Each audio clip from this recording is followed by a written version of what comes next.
रामायण कथा के अनुसार हनुमान जी का जन्म कैसे हुआ था, तो आइए जानते हैं। इस वीडियो में हम आप लोगों को बताएंगे कि हनुमान जी का जन्म कैसे हुआ था। तो जो माता अंजना थी तो बचपन में बहुत ही शरारती थी और चंचल रूप जैसी थी। तो एक ऋषि मुनि तपस्या कर रहे थे जंगल में, वहीं पर वो घूमने गई तो ऋषि मुनि की तपस्या को भंग कर दिया। तो ऋषि मुनि ने माता अंजना को श्राप दिया और कहने लगे, तुम जिस तरह चंचल वानर की तरह चंचल रूप में हो, उसी तरह तुम एक वानरी बन जाओ। ये श्राप दिया एक ऋषि मुनि ने। जब उनकी तपस्या भंग की तब माता अंजना ने उन्हें क्षमा मांगने लगी। तो उस ऋषि मुनि ने कहा कि मेरा श्राप वापस तो नहीं हो सकता, लेकिन मैं तुम्हें एक वरदान देता हूँ कि तुम्हारा जो पुत्र होगा वो बहुत ही शक्तिशाली होगा और उससे कोई भी युद्ध करेगा वो जीत नहीं पाएगा। वो हमेशा अजर और अमर रहेगा और वो जब तक ये धरती और आकाश, जब तक ये पृथ्वी रहेगी तब तक वो जीवित रहेगा। अजर अमर होने का वरदान दिया। तब माता अंजना ने वानर राज केसरी से विवाह किया और वानर राज केसरी से विवाह करने के बाद हनुमान जी का जन्म हुआ। तो जब हनुमान जी का जन्म हुआ तो हनुमान जी के जन्म के 6 दिन बाद हनुमान जी को भूख लगी। तो माता अंजना ने कहा कि जो तुम्हें लाल लाल फल दिखे वही खा लेना। तो जब सूर्य देव जब उगे तो उन्हें हनुमान जी को लगा कि ये वही फल है, रसीला फल है। तो हनुमान जी बचपन में ही उड़े सूर्य की तरफ और सूर्य देवता को निगल लिया। जब सूर्य देवता को निगल लिया तो इंद्रदेव ने सोचा कि अब तो ये राक्षस हो गया है।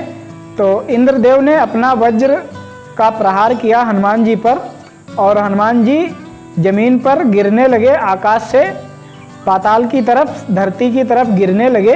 तो जो पवन देव थे तो पवन देव ने अपनी हवा को रोक लिया और हनुमान जी को अपनी गोद में लेकर पाताल की तरफ चल दिए।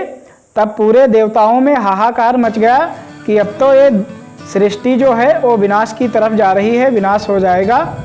तब सारे देवताओं ने मिलकर पवन देव की खुशामद की, पवन देव के हाथ जोड़े और कहने लगे, आप अपनी हवा जो है चलाइए, वरना ये धरती जो है विनाश की तरफ चली जाएगी, कोई भी प्राणी जिंदा नहीं बचेगा। अपनी वायुदेव जो है अपनी वायु चलाइए।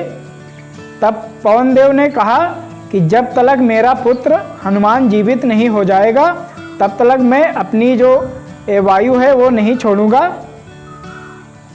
तब इंद्रदेव ने हनुमान जी को वरदान दिया, कहने लगे कि आज से इनका शरीर जो है एक वज्र की समान हो जाएगा। इसके शरीर पर कोई भी वज्र या कोई भी अस्त्र का प्रयोग करेगा तो वो विफल रहेगा। और ब्रह्मदेव ने उन्हें वरदान दिया, ब्रह्मादेव ने वरदान दिया कि ये सदा अमर रहेंगे।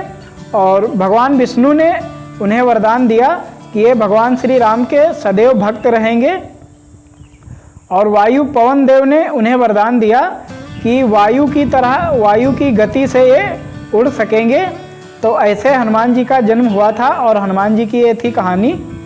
नमस्कार दोस्तों, स्वागत है हमारे एक और न्यू ब्लॉग में। अगर वीडियो अच्छा लगा हो तो एक लाइक करें, चैनल पर पहली बार आएँ तो चैनल को सब्सक्राइब करें ताकि रामायण कथा की अनसुनी कहानी हम आप तक लाते रहेंगे। तो ये थी कहानी कि हनुमान जी का जन्म कैसे हुआ। तो जब सारे देवताओं ने हनुमान जी को वरदान दिया और हनुमान जी को पुनः जीवित किया, तब हनुमान जी और पवन देव को लेकर अपने माता के पास गए और पवन देव ने माता अंजना को एक आशीर्वाद दिया और वरदान दिया कि तुम्हारा पुत्र सदैव श्री राम का भक्त रहेगा और इस पर कोई भी अस्त्र या शस्त्र का उपयोग नहीं कर पाएगा और उपयोग करेगा तो विफल रहेगा। और समुद्र देव ने उन्हें वरदान दिया था कि इसे कभी पानी डुबोएगा नहीं, ये कभी समुद्र में या किसी जल में डूबेंगे नहीं। तो ये बात माता अंजना से कहकर वायुदेव पवन देव जो है वो चले गए।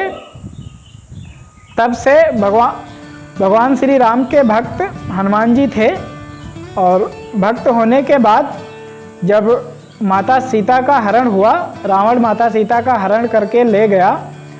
उसके बाद जब हनुमान जी की और भगवान श्री राम की मुलाकात हुई तो वहीं से हनुमान जी का और भगवान श्री राम का साथ हुआ।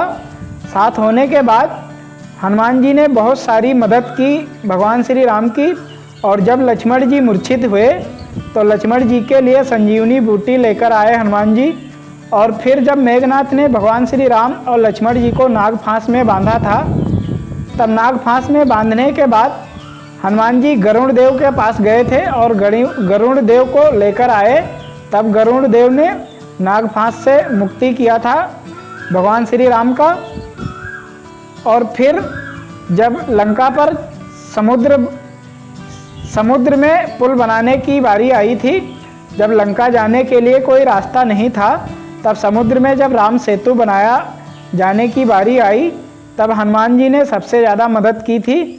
और राम सेतु बनाने में हनुमान जी का बहुत ही बड़ा हाथ था, ये आप लोग जानते ही हैं। उसके बाद जब लंका पहुँचे तब भगवान श्री राम और रावण का युद्ध हुआ।